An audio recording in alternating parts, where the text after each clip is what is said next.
Kumekuwa na slogan nyingi ambazo umeenda nazo na zimefanikiwa kwa kiasi kikubwa. Slogan ya sasa hivi ni hii, mnabeba. Lakini mwanzo umekuwa mbaya kwenu. Mmepoteza mabao 2-0.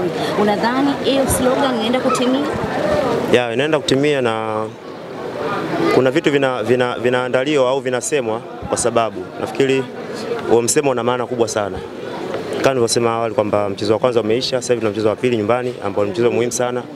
Wao walikuwa kwao, kila kitu ni chao, na walikuwa na mashabiki wao ambao ni wengi sana. Kwa hiyo hata sisi pia ni zamu yetu, mashabiki wetu watakuwa nyuma yetu kusupport kwa asilimia kubwa sana. Kwa hiyo ile kauli ya hii tunabeba lazima itatimia. Kama wachezaji mmeongea nini mara baada ya kutanguliwa mabao 2-0 kuelekea mchezo unaofuata?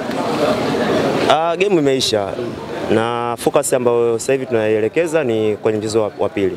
Yeah. Zimbwe, ukitazama sehemu nyingi hata kwenye big screen ambayo Simba waliandaa mara baada ya dakika 90 kutamatika, mashabiki walifurahi sana. Hii inawapa taswira gani nyinyi wachezaji pamoja na benchi la ufundi? Licha ya kufungwa bado mashabiki walishangilia kwa hicho.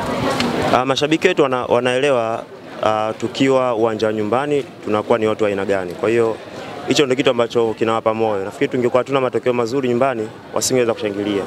Hata si pia inatupa moyo kwa sababu tumekuwa kama tufanye vizuri nje, mechi za maamuzi ambazo tunataka matokeo, nyumbani tunakuwa ni watu wengine kabisa. Kwa hiyo mimi naamini tunaenda kuwa na mchezo mzuri na mchezo tofauti na kuhakikisha kwamba tunalibakisha kombe nyumbani. Kuna swala zima la uwanja ambao linazungumzwa. Wapo ambao wanadai uwanja utapelekwa Zanzibar, lakini wengine Dar es Salaam. Na kikubwa Mkapa unazungumzwa ni maeneo ya machinjio ya watu wengi. Vipi kama mechi haitachezwa kwa Mkapa? Mnaona mnaenda kutoa ile taji mkiwa visiwani Zanzibar? Kikubwa sisi tutaiendea mechi kufuata maelekezo ya walimu. Hilo swala la uwanja nafikiri viongozi wetu wanalipambania zaidi, lakini sisi kama wachezaji focus yetu itakuwa kwenye kuicheza finali yetu ya pili. Iwe Dar es Salaam, iwe Zanzibar, focus ni kuhakikisha kwamba tunalibakisha kombe. Izungumzie kidogo RS Berkane yenyewe, tumeona ni timu ambayo ina ubora wake ambao umeweza kuonekana kwenye hii michuano, lakini pia kwenye ligi yao wenyewe wametoa ubingwa tangu mwezi Machi.